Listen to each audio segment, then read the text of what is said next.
வணக்கம். 7 வண்ணங்களில் மஞ்சளுக்கு என்ன சொல்கிறோம் அப்படின்னா, மங்களம் அப்படின்னு சொல்கிறோம்.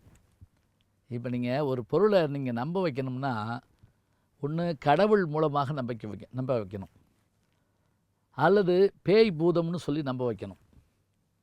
இப்போ அந்த முருங்கை மரத்தில் பேய் இருக்குதுன்னு சொன்னால் என்ன அர்த்தம்? முருங்கை ஏறினோடனே குப்பு படக்குன்னு ஒடிஞ்சிடும், கீழே விழுந்துருவோம். தலையில் விழுந்துட்டோம்னா அடிவிட்டு போவோம்.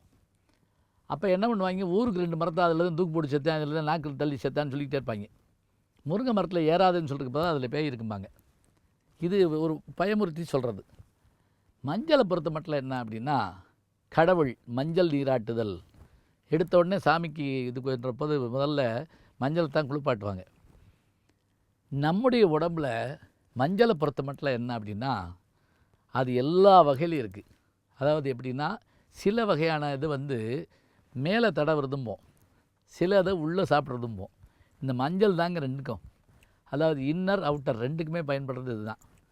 மஞ்சள் பூசி குளிக்கவும் செய்வோம், மஞ்சப்பொடியில் சாம்பார் வச்சும் சாப்பிடுவோம். அப்போ பாருங்கள், இது எவ்வளோ அபூர்வமான பொருள்னு சொல்லிட்டு. அதோடு மட்டும் இல்லை, இந்த மஞ்சளால் என்னென்ன பெருமைன்னு தெரிஞ்சு வச்சுக்கோங்க. தாலிக்கு இது போடுறப்ப என்ன தான் நீங்கள் தங்கத்தில் போட்டாலும் அதில் ஒரு மஞ்சள் கிழங்கு இருந்தால் நல்லதுங்கிறதோ, அது எதுக்காக அப்படின்னா, இந்த மஞ்சள் பெண்களுக்கு மார்பக புற்றுநோய் வராதுங்கிறது ஏதோ ஒரு வகையில் நம்முடைய முன்னோர்கள் கண்டுபிடிச்சிருக்காங்க. எல்லாமே முன்னோர்கள் கண்டுபிடிச்சாங்களான்னு நம்ம கேட்கக்கூடாதுங்க, காரணம் இல்லாமல் செய்யலை. இப்போ இந்த மெட்டி போடுறாங்கள்ல காலில் மிஞ்சி, அது என்ன அப்படின்னா, அந்த விரலில் போடுறப்ப அந்த நரம்பு அவர்களுக்கு எந்த வகையில் அது உதவியாக இருக்கான், கர்ப்பப்பை வரைக்கும் அது பாதுகாப்பாக இருக்கான். எப்போவுமே ஒரு சின்ன உறுத்தல் இருந்துகிட்டே இருந்தால் அது அதுக்கான ரியாக்ஷன் உடம்புக்குள்ள நடந்துக்கிட்டே இருக்குமா. காது குத்துறது கூட அதுக்கு தாங்கிறாங்க, அக்குபஞ்சர் மாதிரி. இப்போ இதே இங்கே வைங்க, புது சட்டை போடுறப்ப மஞ்சள் தடவி போட்டே இல்லையா, கோடி துணியெல்லாம் இப்படி போடக்கூடாது அப்படிம்பாங்க. அதுக்கு என்ன சொல்லுவாங்க தெரியுங்களா, கோடி துணியை அப்படியே போட்டேன்னா பணத்துக்கு தான் முத்துவாங்க அப்படின்றாங்க ஒரே வார்த்தையில். அப்போ நம்ம என்ன பண்ணுவோம்னா, சட்டையில் அது மஞ்சள் வைப்போம். இந்த காதை இதெல்லாம் புது சட்டையா அப்படின்னு யாராவது கேட்பாங்க, அதில் மஞ்சள் வச்சுருந்தா. அது காரணம் என்னென்னா, இந்த சட்டை இது பண்ணுற போது அதில் ஏதேனும் கிருமிகள் இருந்தால், இப்போ டை போன்ற கெமிக்கல்ஸ் போட்டாங்கன்னு வச்சுங்களேன், இதுக்கு இப்போ இது பண்ணுறதுக்காக ப்ளீச்சிங்காக போடுறாங்கன்னு வைங்க, அது நம்முடைய உடம்பு பாதிக்கூடாதுங்கிறதுக்காக இங்கே வைக்கிறோம்.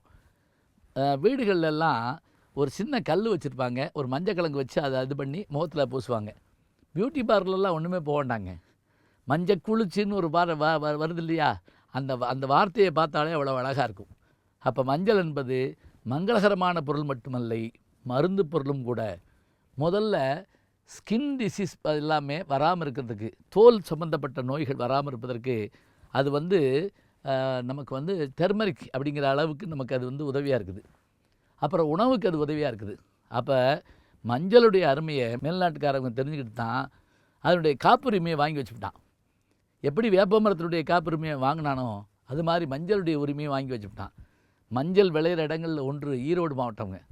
மஞ்சளும் இஞ்சியும் தான் அங்கே பிரமாதமாக இருக்குதுன்னு சொன்னால், இந்த மண்ணில் விளையக்கூடிய அபூர்வமான பொருளை நாம் தெரிஞ்சு வச்சுக்கிட்டோம்னா நோய்கள் நம்மை அணுகாதுங்கிற விஷயத்தை நம்ம தெரிஞ்சுக்கலாம்.